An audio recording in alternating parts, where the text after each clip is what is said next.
설득의 심리학이라는 식에 보면 어떻게 말하느냐에 따라 사람들의 반응이 전혀 달라질 수가 있다. 그래서 강조합니다. 여러 사람이 그 물건을 지금 다 사고 있습니다. 그러면 다들 사야 되는 줄 알고 사게 된답니다. 이것을 사회적 증거의 법칙이라고 말합니다. 잘 되는 곳에는 항상 더 잘 됩니다. 이게 사회적 증거의 법칙입니다. 그래서 벌써 사회의 사람들이 증거하고 있다는 거죠. 저희가 하면 잘 된다는 거. 평소 잘 대해주는 사람이 부탁을 하면 의무감에서라도 설득을 당하게 된다. 그래서 호의는 호의를 부릅니다. 이를 상호성의 법칙이라고 부릅니다. 이번에 필리핀 다녀오는데 이제 비행기에서 오다가 잠시 이제 눈을 붙이고 눈을 떼니까 그 스튜어디스 그분이 저를 한참 쳐다보더라고요. 아주 밝은 얼굴로. 그래서 저는 혹시 내가 그때 서울여대에서 갔을 때 학생인가. 근데 학생치고는 조금 나이가 드셨고. 그래서 이제 저한테 첫 마디가 늘 우리 아시아난을 이용해 주셔서 너무 감사하다고. 잘 이용하는 고객인지 자기가 알아봤다고. 제가 몸둘 바를 못 뺐다고요. 그러면서 점심을 드시겠냐고. 아예 안 먹어도 된다고. 그랬더니 아니 빵이 너무 맛있는데 빵이라도 드시라고. 그 다음부터는 뭘 부탁을 못하겠다 그분한테는. 물을 달라 하더라도 다른 스튜어디스한테 부탁하지 그분에게 부탁. 왜냐하면 저에 대한 이미지를 제가 구기고 싶지 않아서. 사람이 그렇게 그렇더라고요. 잘해주는 사람에게는 나도 잘해준다. 이게 상호성의 법칙이에요. 자원이 적을수록 더 간절히 갖고 싶은 또 욕망이 있습니다. 그래서 한정 판매, 특별히 너에게만 알려준다. 이렇게 보여도 또 이제 설득력이 이제 강해지게 됩니다. 시기성의 법칙입니다. 마음에 드는 사람이 설득하면 효과가 더 있는. 그래서 그 사람이 좋아야지 그 사람이 설명하는 것도 마음에 들지. 그래서 그 호감의 법칙이다. 그런데 이 책에서는 설득은 창의성의 문제가 아니고 재능의 문제가 아니고 이것은 사람의 심리를 어떻게 이해하느냐, 또 어떻게 입증된 전략을 내가 사용하느냐, 거기에 달려있다. 그래서 아무리 서툴다 할지라도 사람을 잘 이해하고 그리고 입증된 전략을 내가 잘 알고 있으면 설득에 성공할 수 있다고 이야기합니다. 복음을 전가하기 위해서는 우리의 믿음이 진실되어야 된다고 말씀드렸습니다. 자기가 믿지 않는 것을 사람에게 믿으라 말할 수는 없는 거니까요. 또 복음을 증가하기 위해서는 또 우리가 충성되어야 된다. 충성된 사람은 포기하는 사람이 아니라 그랬습니다. 한두 번 거절당한다고 포기하는 사람. 그까지. 이제 오늘은 복음을 증가하기 위해서는 복음을 제대로 설득력 있게 잘 설명을 해야 됩니다. 더 중요하죠. 왜냐하면 물건이야 못 팔아도 되지만 복음이야 이 사람이 그걸 거절하면 내가 지혜가 부족하고 내가 말투가 조금 거칠어서 이 사람이 거절한다면 그건 영원히 관련된 거 아닙니까? 그래서 영원히 전부터 예비되어 있는 은혜를 못 누리는 거고 그 사람이 앞으로 영원히 누릴 영광도 못 누리는 거고 그 일을 우리에게 맡기셨는데 그리고 어저께 말씀드린 것처럼 사탄이 이걸 집요하게 반대하고 있거든요. 그리고 이 일은 자기가 원하는 일도 아닙니다. 본인이요. 내를 설득해달라 이것도 아니잖아요. 그리고 이건 하나님과도 관련되어 있는 일이고 그래서 복음을 전할 때 듣는 사람이 망하지 않게 하기 위해서는 우리에게도 더 조심하고 애쓸 바가 있다. 그래서 오늘 본문에서 말씀합니다. 첫째는 다투지 말라는 거예요. 다투지 마라. 14절 너는 저희로 이 일을 기억하게 하여 말다툼을 하지 말라고 하나님 앞에 엄히 명하라. 이는 유익이 하나도 없고 도리어 듣는 자를 망하게 하려 합니다. 복음을 전할 때 다투지 말아라. 전하다 보면 다툰 일이 생기겠죠. 나는 수고하고 내가 모처럼 큰 마음 먹고 복음을 전하는데 잘 알아주지도 않고 함부로 말하기도 하고 함부로 대하기도 할 때 이때 싸우려는 그런 마음이 차들 때가 있습니다. 예수님의 제자들도 마찬가지입니다. 예수님과 함께 사마리아 마을로 들어갔는데 사마리아 마을 사람들이 받아들이지 않아요. 영접하지 않아요. 그래서 그들이 화가 나서 야고보와 요한이 불을 명하여 저희를 멸하기를 주님 해야 되겠다고. 이때 주님께서 그것을 떠나십니다. 다투지 않습니다. 여러분들 왜 이게 다툰다는 것이 좋지 않은 걸까요? 여러분, 다투는 거는 왜 다툽니까? 이기려고 다툽니까? 처음에는 이기려고 시작합니다. 그러나 다투다 보면요, 무서운 마음이 찾아듭니다. 싸우는 것에는요, 무서운 마음이 찾아듭니다. 멸시하는 마음, 미워하는 마음, 증오. 부부간에도 처음에는 이기려고 다툽니다. 자기 주장. 그러다 나중에는 다툼이 좀 격해지면 그 다음에는 증오, 미움, 멸시. 갑자기 내가 복의 사람이 아니라 저주의 사람으로 바뀌어버려요. 다투는 순간 우리는 어떻게 되는가 하면 사탄이 우리를 완전히 지배해버립니다. 그래서 다투는 게 이렇게 무섭습니다. 내 자신도 아닙니다. 나는 원래 그런 사람이 아니거든요. 그런데 다투다 보면 내가 딴 사람이 되어 있습니다. 복음을 전하러 평화의 사도로 갔다가 다툼을 내가 참지 못하고 이기지 못하고 극복하지 못하는 순간 나는 어떻게 된다고요? 망하게 하는 사람이 됩니다. 그 사람 망하기를 원하는 거예요. 그 사람을 무시하는 거예요. 여러분, 존경하는 사람과는 절대 다투지 않습니다. 다툼에는요, 항상 멸시와 미움과 증오가 찾아들게 되어 있습니다. 그래서 다투는 순간부터 우리는 우리 영혼을 사탄에게 뺏기는 거예요. 그래서 오늘 본문에 보면 듣는 자를 망하게 한다 되어 있잖아요. 듣는 자를 망하게 한다. 왜냐하면 다투는 순간, 다툼에 끼어드는 순간, 다툼이 우리에게 찾아오는 순간부터 우리에게 어떤 마음이 드는가 하면 그 사람을 살려야 되겠다는 마음보다는 그 사람을 죽여야 되겠다는 마음이 듭니다.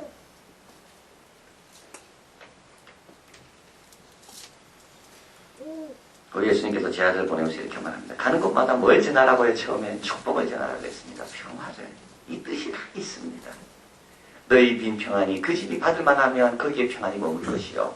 그 빈 평안이 그 집이 받지 못하면 그 평안이 누구에게로 온다고요? 나에게로 온다. 평안은 그렇습니다. 축복은요, 전하면 전할수록 나에게 유익되고 내가 풍성해지는 게 축복입니다. 그러나 다툼은 이기려고 시작하지만 다툼이 깊어지면 깊어질수록 내가 저주의 사람으로 변해. 카드 놀이를 할 때 항상 이기는 카드가 있다면 그 카드는 축복의 카드. 저주의 카드를 물리칠 수 있는가? 카드 놀이를 할 때 항상 꺼내면 항상 이기는 카드가 하나 있다면 그건 축복의 카드. 사탄도 이길 수가 있고요. 여러분 축복하면요, 내 자신도 이길 수가 있습니다. 그리고 축복의 말을 항상 하면 영혼도 얻어올 수가 있습니다. 여러분 싸우려고 하지 마십시오. 너무 싸우는 거 좋아하는 사람, 아주 위험한 사람.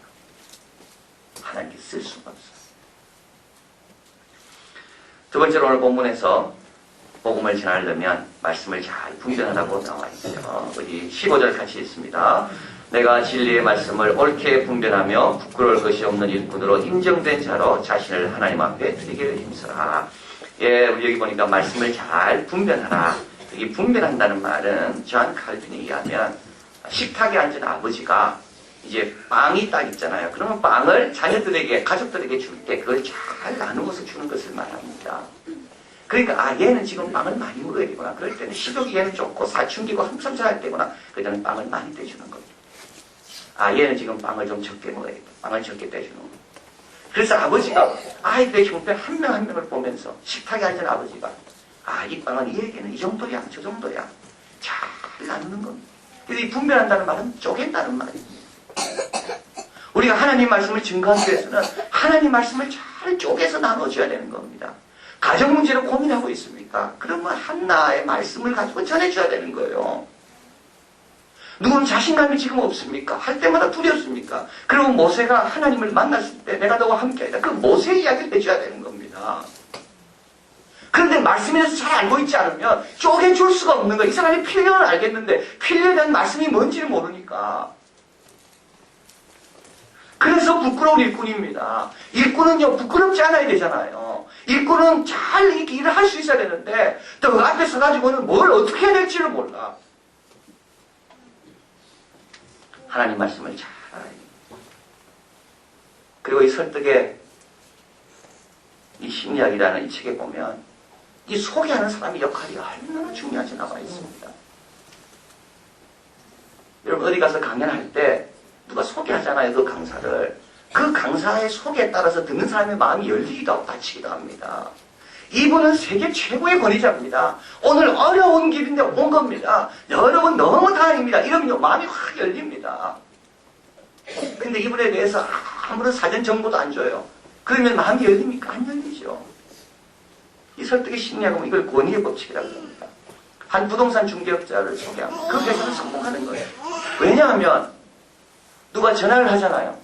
아, 나는 지금 사무실 하나 임대하고 싶습니다. 그러면 바로 바꿔주지 않는다는 거예요. 임대 전문가에게. 꼭 이렇게 이야기하는 거예요. 정말 전화 정말 잘했습니다. 우리 회사에 20년 동안 이 임대업만 전문적으로 하는 사람이 있는데 이 산드라입니다. 산드라한테 열기를 해드릴까요? 이러면은 전화 받는 사람이 정말 내가 전화 잘했다. 마음을 확 열고 벌써 전화를 받는 겁니다. 아파트, 내가 아파트를 찾으러 전화했어요. 그러면 전화를 바로 직접 안 받는 거예요. 중간에 누가 받아주는 거예요. 아, 아파트요. 그 아파트와 비슷한 것을 늘 잘해오던 우리 피터라는 분이 있습니다. 피터 연결해드릴까요? 이러면은 연결할. 그럼 마음이 확 열리는 거예요. 우리도 마찬가지입니다. 이젠 축제합니다. 김재택 장로님 옵니다. 뭐 하는 분이 잘 모르다. 여러분, 그래가 무슨 전도를 하겠습니까? 시원이 옵니다. 시원이 누군지, 선인지 시원인지 몰라서.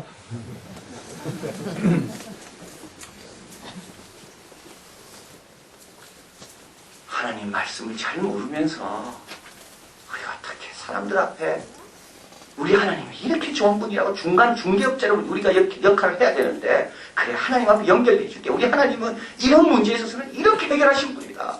우리 하나님은 당신 같은 사람을 더 사랑하는 분이다.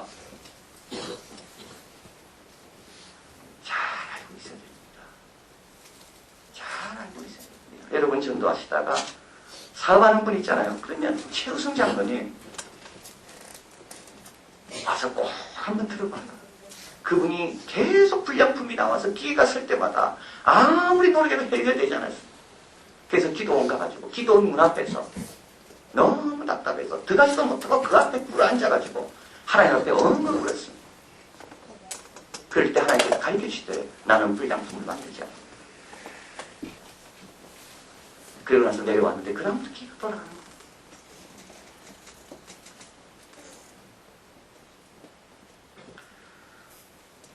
에스라는 어땠습니까? 여호와 율법을 연구했다 되어 있습니다. 그리고 자기가 준행했다. 자기가 행했다고 되어 있습니다. 그러고 난 다음에 가르치기로 결심. 이 세 단계가 너무 중요합니다. 오늘 DVD 여러분 다 가져가서 좀 보십시오. 우리 홈페이지 가서 좀 들어보십시오. 그럴 때 어떤 분이 생각날 거예요. 야, 이 간증은 적어놓으시면 좋겠다. 연구하고 그 다음에 준행하고 그 다음에 가르치기로 결심입니다. 이런 사람을 통해 하나님 역사하시고 마지막으로 복음을 또 증가하기 위해서는 깨끗해야 됩니다. 오늘 본문 가보면 참 너무 유명한 구절 아닙니까? 20절 같이 읽을까요? 큰 집에는 금과 은의 그릇이 있을 뿐 아니요 나무와 질그릇도 있어 귀 쓰는 것도 있고 천이 쓰는 것도 있나니 그러므로 누구든지 이런 것에서 자기를 깨끗하게 하면 귀 쓰는 그릇이 되어 거룩하고 주인의 쓰심에 합당하며 모든 선한 일에 예비함이 되리라. 여러 그릇이 있습니다. 금그릇, 은그릇, 나무그릇, 질그릇. 그러나 주인이 쓰는 그릇은 딱 정해져 있습니다. 깨끗한 그릇입니다. 하나님의 영광을 담아야 되는데 깨끗한 곳에 담지 않겠습니까? 여러분 금그릇 안 줘도 괜찮습니다. 은그릇 안 줘도 괜찮아요. 여러분 금이라고 은이라고 교만하면 안 됩니다. 그 교만에 죄가 있으면 하나님께 담을 수가 없습니다. 질그릇도 상관없습니다. 깨끗하면 우리 주인의 쓰시기에 언제나 합당하다. 여러분 전도 열매를 맺히고 싶습니까? 뭘 하고 있습니까? 그럼 평소 똑같이 살면서 전도의 열매 안 맺힙니다. 제가 간접적으로 들었습니다. 이번에 중국에 우리 남자 집사님들이 다녀왔는데요. 한 분이 그 다녀온 집사님도 물었대요. 중국 선교를 위해서 뭘 준비했냐고. 제가 그 이야기를 보고 깜짝 놀랐습니다. 자기는 중국 선교를 위해 이제는 CCM만 들었다. 그리고 또 한 가지. 응접실에 TV를 없앴다. 석 달 동안 TV를 보자. 중국 성령 위해서. 아, 그래서 하나님께서 은혜 주시는 거야. 여러분, 그건 우리도 할 수 있는 거 아닙니까? 안 하는 거죠. 못 하는 게 아니잖아요. 안 하는 거죠. 못 버리는 거죠. 안 버리는 거죠.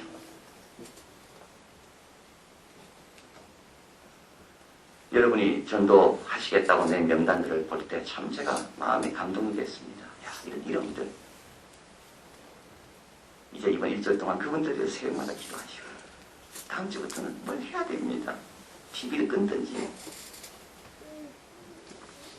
금식을 하든지 그런 깨끗한 그릇이 돼야지 주님께서 거기에 주님의 능력을 담아주지요. 나는 아무것도 상관도 안 하고 그냥 평소대로 살아가는데 주님께서 어떻게 사용하시겠습니까?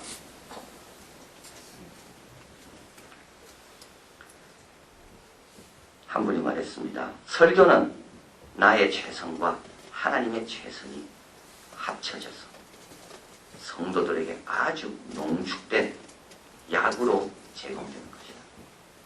나의 최선과 하나님의 최선. 그게 합쳐져야지 농축된 약이 돼서 성도들에게 유익한 것입니다. 워런 위어스비는 말합니다. 최선을 다하는 사람은 실패감으로 고통을 당하더라도 언제나 더 많은 일을 해냅니다. 더 나은 설교자, 더 나은 전파자가 되려면 더 나은 인간이 되라. 더 나은 인간이 되라. 오늘 보면서 읽지 않았지만 주님께서 이야기하십니다. 25절 거역하는 자를 온유함으로 징계할지니. 같이 한번 읽어볼까요? 혹 하나님이 저희에게 회개함을 주사 진리를 알게 하실까 하며. 26절입니다.